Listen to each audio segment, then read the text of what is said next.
Oi pessoal, estamos aqui em mais uma cola da prova e hoje a gente vai falar sobre Era Vargas, indústria e populismo.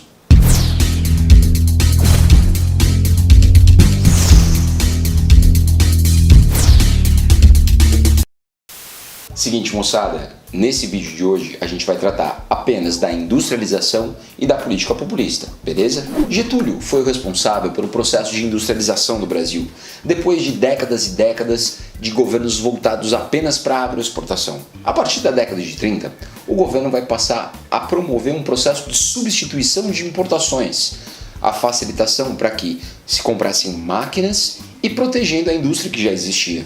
Vargas manteve a proteção ao café, porque afinal o Brasil dependia da agroexportação da cafeicultura.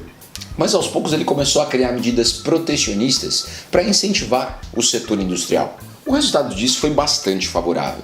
Nos 7 primeiros anos da Era Vargas, o setor vai começar a se desenvolver e vai crescer de vento em popa. Mas passado lá seus 6, 7 anos, o setor industrial começou a ter problemas, porque faltava a infraestrutura, faltava a base. Coisas como energia, aço, ferro, químicos, meios e vias de transporte. Estamos falando de uma indústria de base. E é aí que o Estado entra na parada.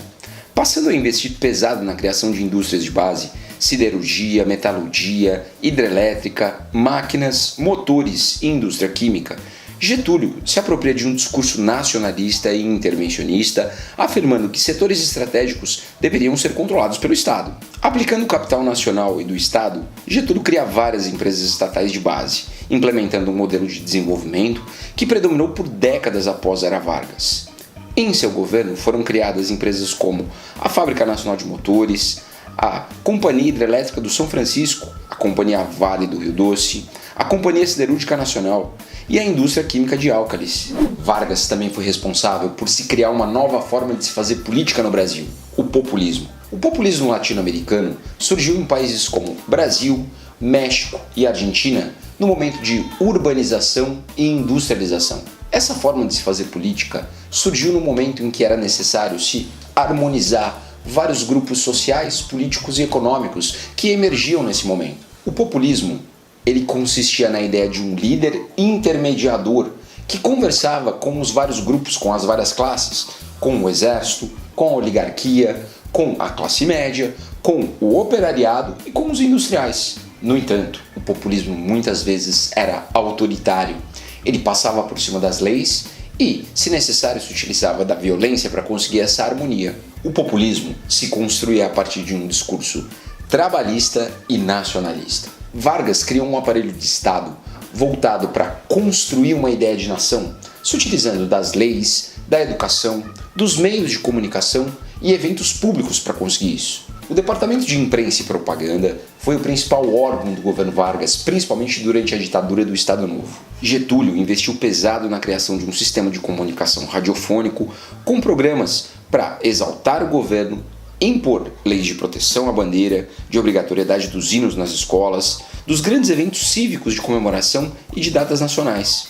E se apropriou de elementos de culturas regionais, como o samba, o carnaval, o futebol, para forjar uma identidade nacional de alegria, festa e ufanismo. Ele também se preocupou com o crescimento da classe operária urbana e tratou de utilizá-los para os seus propósitos, ao mesmo tempo contribuiu para harmonizar as lutas de classe. Desde o começo da Era Vargas, Getúlio começou a implementar leis trabalhistas, como por exemplo, jornada de trabalho de 8 horas, descanso semanal, 13º e previdência social. Adivinha de quem foi a primeira carteira de trabalho do Brasil?